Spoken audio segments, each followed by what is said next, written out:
তাকিয়ে নিজের ঠোঁটগুলো বারবার বাঁকাতে লাগলাম। আর ঘন ঘন ঢোকর গিলতে গিলতে একটা করুণ দৃষ্টিতে ওনার দিকে তাকিয়ে রইলাম। উনি কি ভাবলো জানি না, একটা দীর্ঘশ্বাস ছেড়ে চোখের পাতা দুটো এক করতেই কয়েক ফোঁটা জল গড়িয়ে পড়ল। উনি বাম হাত দিয়ে চোখ মুছে নিয়ে আমার হাতের তালুর পিঠটা চেপে ধরে রাখলো। আমার কাছে কেমন লাগছিল সেটা আমি আজও কল্পনা করতে পারি না। কোনো একটা অজানা অনুভূতি এসে গ্রাস করেছিল আমাকে। ওটাই ছিল আমার প্রথম স্পর্শ। প্রিয় মানুষটার কাছে প্রতিটা নারী হয়তো এমন একটা স্পর্শের আশায় থাকে, তবে আমাদের মধ্যে একে অপরের প্রিয় হওয়ার মতো কোনো সম্পর্কই তখন ছিল না। তাই ওই সব কিছু মিলিয়ে এক অন্যরকম অনুভূতি হচ্ছিল আমার। কিন্তু সেটা বেশিক্ষণ স্থায়ী হয়নি। পরক্ষণেই উনি আমার কাছ থেকে নিজের হাতটা ছাড়িয়ে নিলেন, চেয়ার থেকে উঠে সামনে চলে গেলেন। আমি অবাক চোখে ওনার দিকে তাকিয়েছিলাম। উনি একবারের জন্য আর আমার দিকে ফিরে তাকায়নি।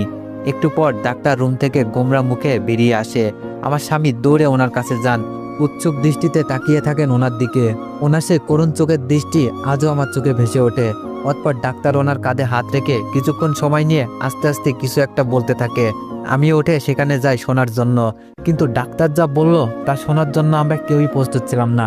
ডাক্তার ওনার কাঁধে হাত রেখে বলেন, সরি স্যার, আপনার মায়ের লিভার ক্যান্সার হয়ে গেছে। হয়তো বা আর বেশি হলে 40 দিন বাঁচবে। পরীক্ষা করলে পুরো শিওর হওয়া যাবে। কথাটা শুনেই আমার শরীরের লোমগুলো দাঁড়িয়ে যায়। আর উনি যেন কাঁদতে ভুলে গেলেন। রবটের মতো মেপে মেপে কয়েক কদম এগিয়ে এসে আবার চেয়ারটাতে বসেন। হাত দুটোর কোনোই হাঁটুতে ভর দেয়। 10টা আঙুল দিয়ে পুরো মুখটা আড়াল করে নীরবে কাঁদতে লাগেন। আমি এবার আর নিজেকে কন্ট্রোল করতে পারলাম না। গিয়ে ওনার পাশে বসলাম।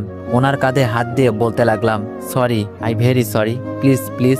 কথাগুলো বলে কাঁদতে কাঁদতে ওনার বাহু জড়িয়ে কাঁধে মাথা রাখলাম। উনি বলতে লাগলেন, কেন এমন হয় আমার সাথে? সবসময় কেন এমন হয়? এই জীবনে কি কখনো সুখ পাবো না আমি? কেন এমন হয় বারবার? কেন? বলতে বলতে উনি কান্নায় ভেঙে পড়েন। আমি ওনার মাথাটা আমার কাঁধে রেখে মাথায় হাত বোলাতে রাখি আর সান্ত্বনা দিয়ে বলতে থাকি, আমার কিচ্ছু হবে না, একদম চিন্তা করবেন না। হঠাৎই উনি আমাকে ধাক্কা দিয়ে উঠে পড়েন। আমিও এগিয়ে যাই ওনার সাথে সাথে। মায়ের জ্ঞান অনেক আগেই ফিরেছে, কিন্তু খুব শীঘ্রই পৃথিবীর মায়া ত্যাগ করবে হয়তো। তখন রাত 10টা বাজে। আম্মাকে নিয়ে বাসায় আসতে আসতে প্রায় 11টা বাজে। উনি নিজ হাতে আম্মাকে খাইয়ে দিয়ে ঘুম পাড়িয়ে আমার রুমে চলে আসে।